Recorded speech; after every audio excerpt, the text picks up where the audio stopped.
Understanding Breadboarding, a beginner's guide. Hello everyone, and welcome to today's video. Today, we're going to explore the term breadboarding. This term is often used in electronics, but what does it really mean? Let's break it down together, making it simple and easy to understand for all English language learners.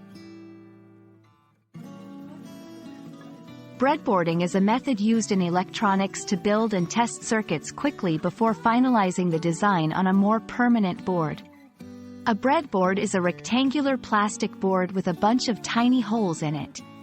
These holes let you easily insert electronic components and wires to assemble circuits without soldering. It's like a canvas for electronics.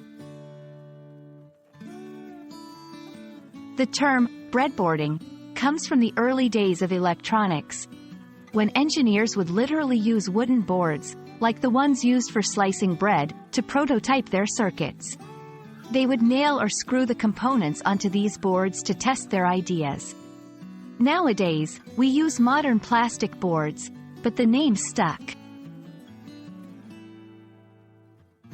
Breadboarding is popular because it's flexible and non-permanent. It allows you to experiment and test different circuit designs without any permanent changes.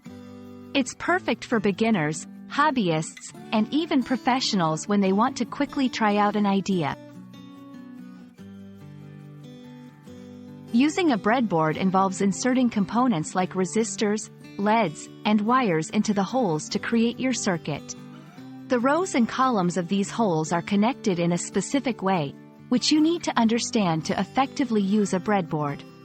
This layout helps to form connections between different components.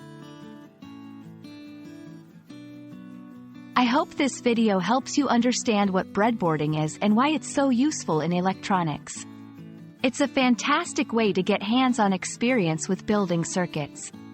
Thanks for watching, and I hope you find this information helpful in your English learning journey. Keep experimenting and learning.